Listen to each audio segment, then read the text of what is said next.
Jumpa lagi di channel yang membahas mengenai seputar teknologi dan memberikan edukasi bahwa meskipun teknologi itu kelihatannya rumit, tapi masih bisa dipelajari dan akan menjadi mudah apalagi diimplementasikan dan digunakan untuk kehidupan kita sehari-hari. Kali ini kita akan membahas mengenai dasar pemrograman C, yaitu fitur yang seringkali dipakai tidak hanya di bahasa pemrograman C, tapi di bahasa pemrograman yang modern, misal PHP, Java. Struktur ini dipakai. Di pertemuan selanjutnya kita sudah pernah membahas bahwa C adalah bahasa pemrograman salah satu yang tertua. Jadi konsepnya akan dipakai di bahasa pemrograman modern. Kita kali ini akan belajar mengenai perulangan. Nah, apa itu perulangan? Nah, atau seringkali disebut sebagai looping. Apa itu? Ya. Di pemrograman, fungsi sebuah looping adalah supaya membuat program lebih efisien. Jadi konsepnya baris program yang sama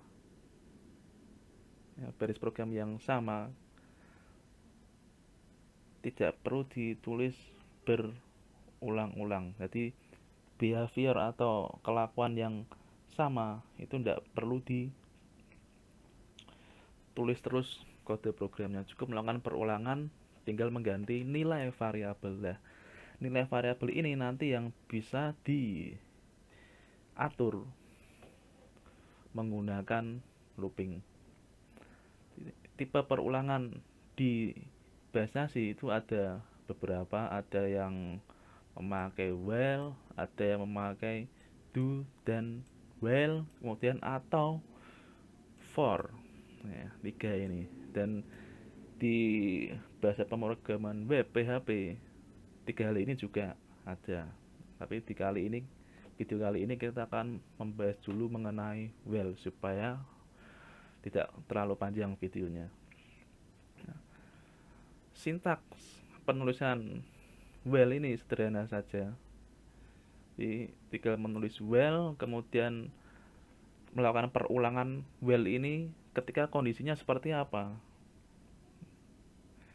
Kalau kondisinya memenuhi, maka lakukan pernyataan yang sudah dideklarasikan di dalam blok perulangan. Nah, ini blok perulangannya. Sesederhana itu. Nah, di sini adalah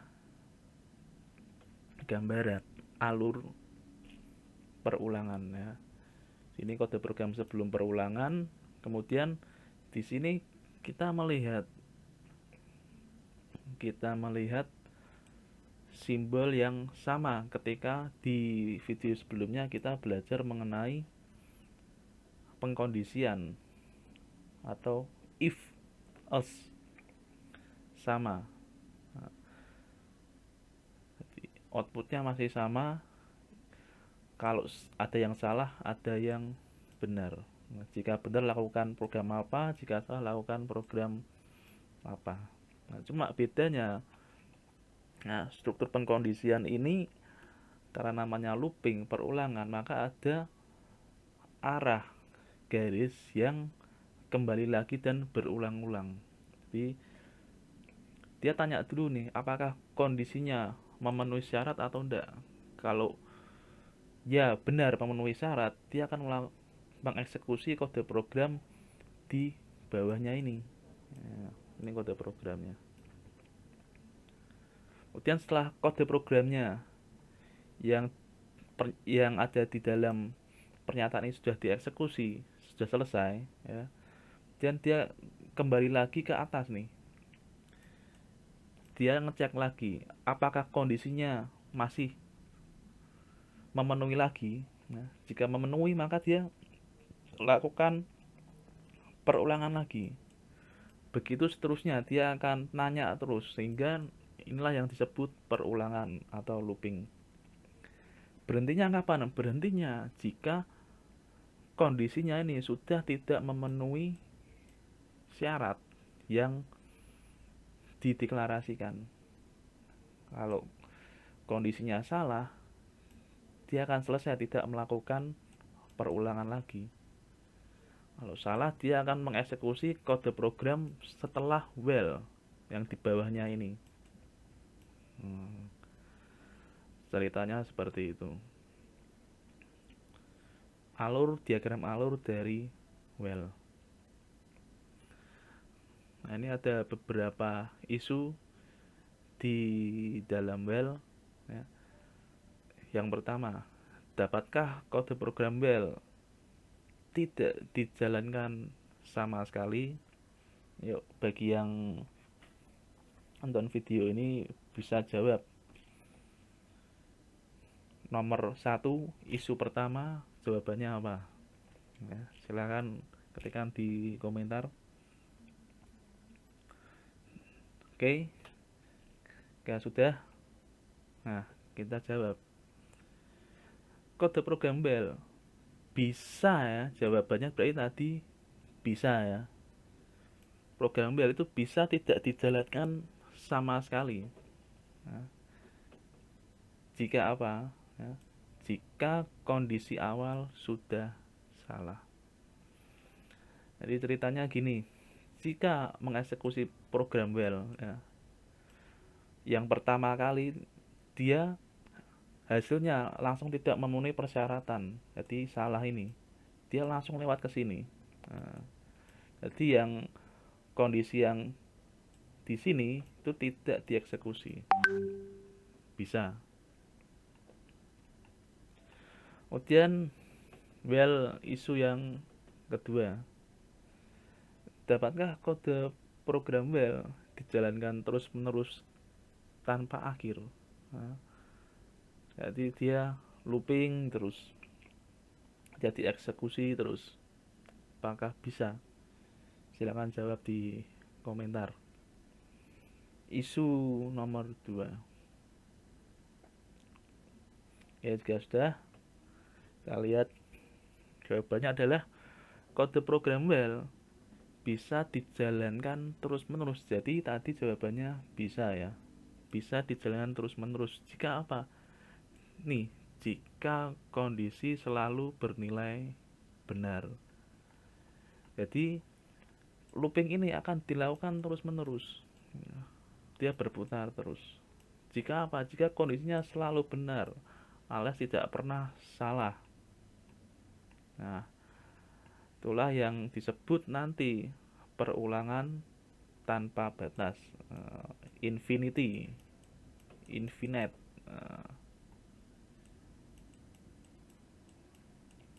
Jadi hati-hati dalam melakukan perulangan. Kita harus benar-benar men-setting awal kondisinya, ya, supaya kapan clear, kapan berhentinya. Jangan sampai berulang tanpa henti.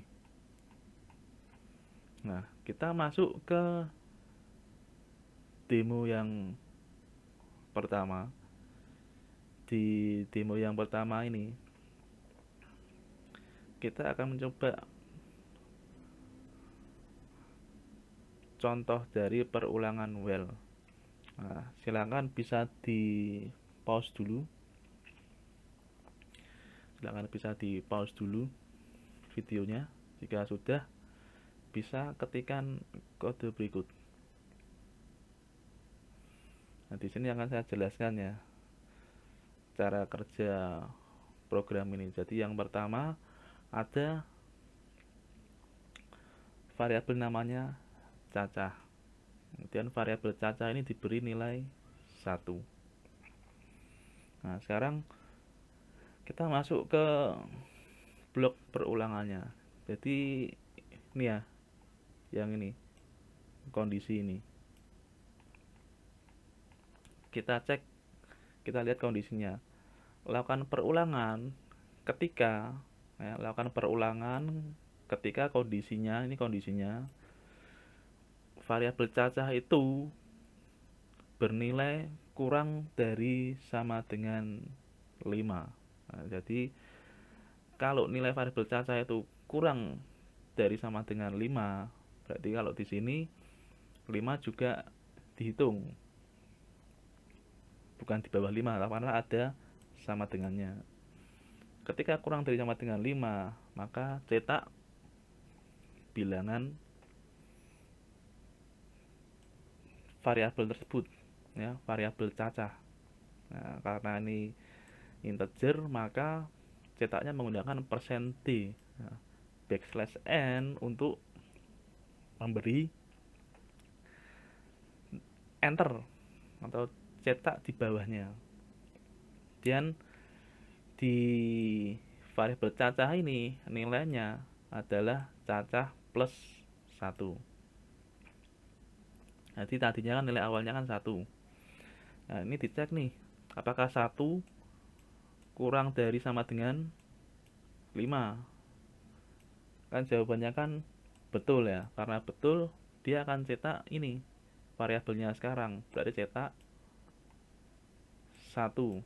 Nah, setelah mencetak 1, maka lakukan penambahan cacah ditambah dengan 1, sehingga sekarang nilainya cacah adalah 2.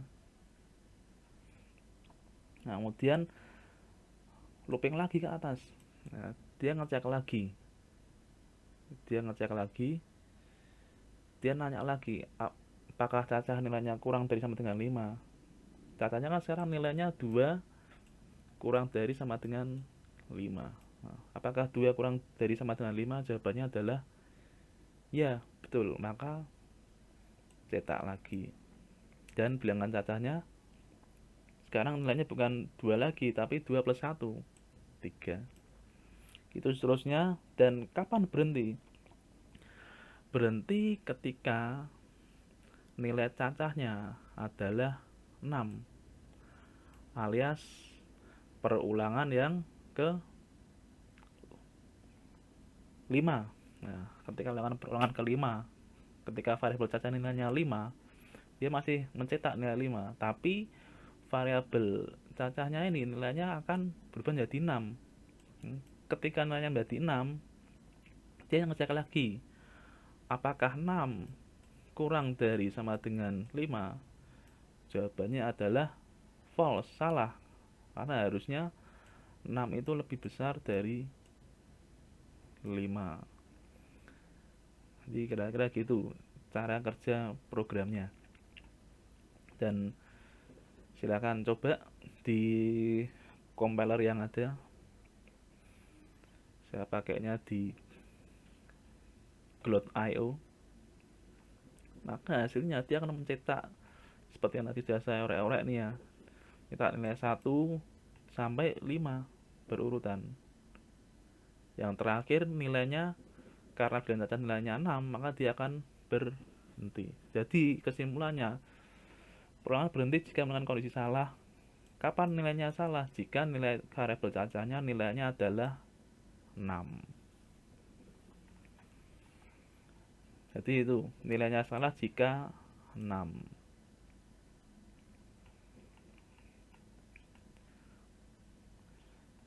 Oke, kita lanjut ke demo yang kedua. Yang di demo kedua ini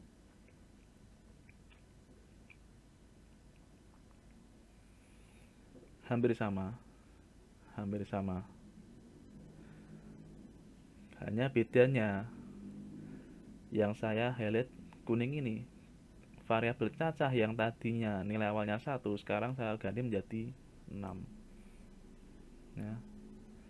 Saya ganti menjadi 6. Kira-kira hasilnya seperti apa sih ini sih? Bisa di pause, kemudian diketikkan dulu.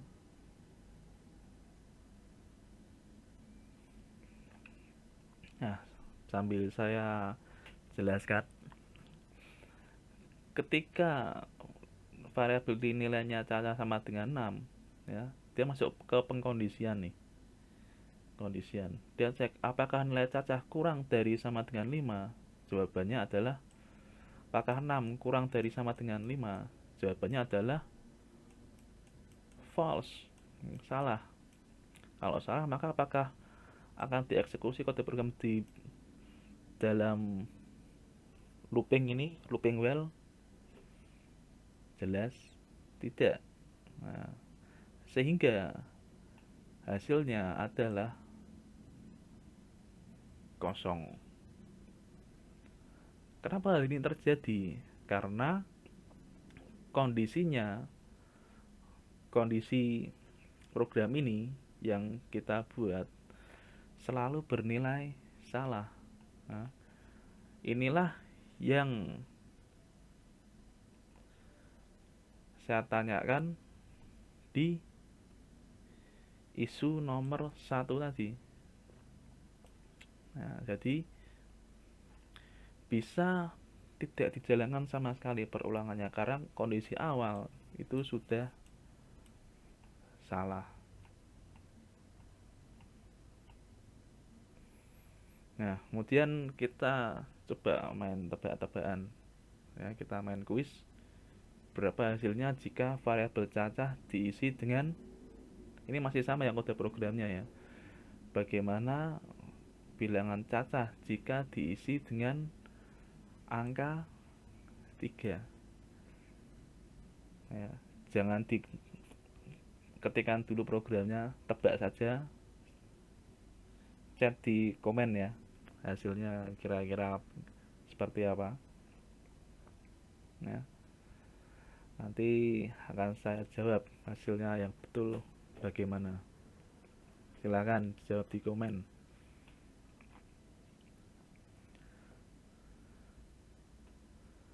Nah, kita sekarang demo berikutnya nih. Kita demo berikutnya. Masih sama konsepnya. Ya.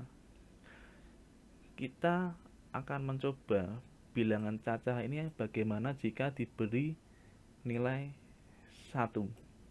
Nah, tapi yang berbeda adalah yang ini. Setelah mencetak, apabila kondisinya sesuai, kan melakukan looping ini, kondisinya sesuai, melakukan kode program di dalam looping, ya.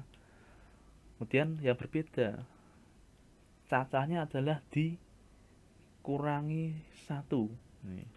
Nah, jadi kalau sebelumnya cacah nilainya 1, dia cek nih, cacah kurang dari sama dengan 5, kan betul. Nah, dia cetak 1, kemudian cacahnya sekarang nilainya karena dikurangi 1 nilainya adalah 0. Nah, kemudian looping lagi. Kira-kira jika ini dijalankan hasilnya seperti apa? Silakan kalian jalankan dulu. Silakan di pause, hasilnya seperti apa. Nah, jika dijalankan, nah, kalian akan mendapat respon. Ini saya pakai yang compiler online ya, gloat.io. Hasilnya dia akan menampilkan get unexpected response. Ini maksudnya apa sih nih? Ini dia tidak, compiler ini tidak mencetak bilangan apapun. Karena apa? Karena kode program itu selalu bernilai benar. Nah, ini juga menjawab isu yang kedua yang tadi sudah saya tanyakan, kode program well apakah bisa dijalankan terus? Jawabannya adalah bisa. Jika apa? Jika kondisinya bernilai benar terus. Nah, maka dari itu hati-hati dalam membuat pengkondisian well. Bisa-bisa melakukan perulangan terus-menerus, dan ini berbahaya kalau diimplementasikan di sebuah sistem. Akan jadi error yang berkepanjangan. Oke, mungkin sekian materi kita kali ini mengenai perulangan. Silahkan jika video ini bermanfaat, berguna, silahkan klik tombol like dan jangan lupa subscribe. Apabila ada pertanyaan boleh komen di bawah. Selamat melanjutkan aktivitas. Salam sehat selalu.